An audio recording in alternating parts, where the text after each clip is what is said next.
L'introduction en bourse, pour moi, personnellement, déjà a priori, c'est dans la nature des choses, dans l'évolution normale d'une société. Une société comme Eurocycle, elle a été créée en 93, elle est rentrée en production effective en 95. On va dire aujourd'hui, depuis sa création à aujourd'hui, sur le plan, ouais, c'est une société qui a 20 ans d'existence. C'est vrai qu'elle n'a que 18 ans, 17 ans et demi peut-être d'entrée en production, mais elle a 20 ans d'existence.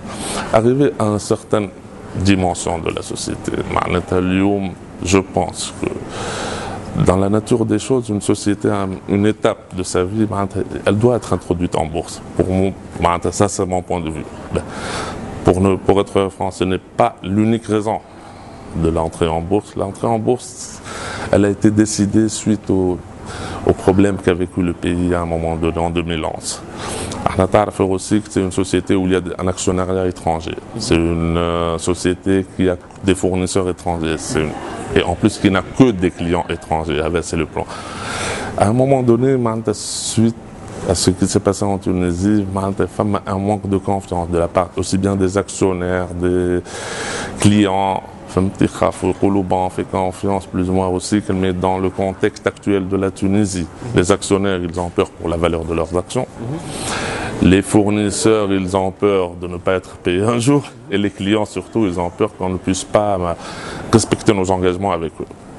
Pour moi, une des choses à faire dans le temps, à part on a fait visiter le pays aux clients à maintes reprises. Maintenant, on les a invités continuellement pour venir sur place.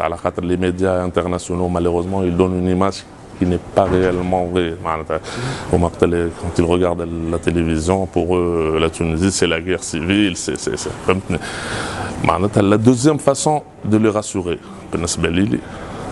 c'était l'introduction en bourse. Donc les actionnaires, ils se rendent compte que leurs actions, non seulement n'ont pas perdu de la valeur, mais au contraire.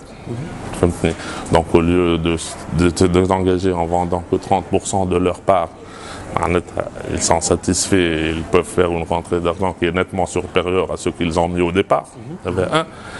Les clients ou les fournisseurs, une société cotée en bourse, c'est une autre dimension de société. Ça nous fait une publicité. C'est les raisons principales, ou bien sûr le choix du marché principal, puisqu'on avait on avait tous les atouts, on a toutes les conditions qui se réunissent pour pouvoir accéder au marché principal de la bourse. Donc justement, c'est pour ça qu'on est aujourd'hui sur le marché principal. Ce n'est pas dans notre intérêt de se spécialiser dans du haut de gamme ou d'avoir des marchés plus particuliers. On travaille dans le moyen de gamme de façon à pouvoir avoir des stocks tampons de pièces en permanence.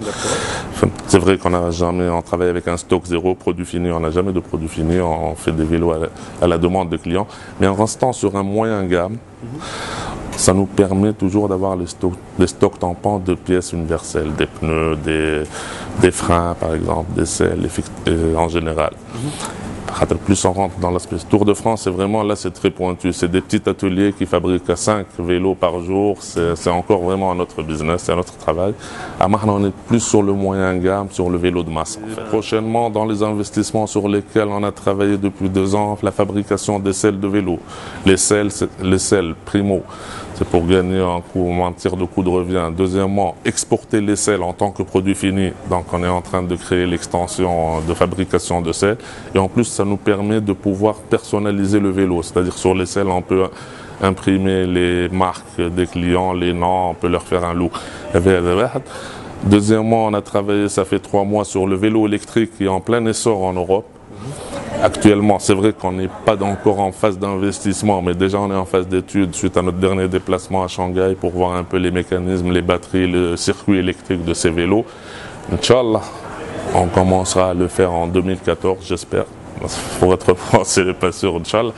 Et vous, c'est les investissements. Renforcer la section transport, marchandises, Eurocycle, qui nous donne une autonomie vis-à-vis des imports, des exports, jusqu'à l'arrivée au port aller-retour.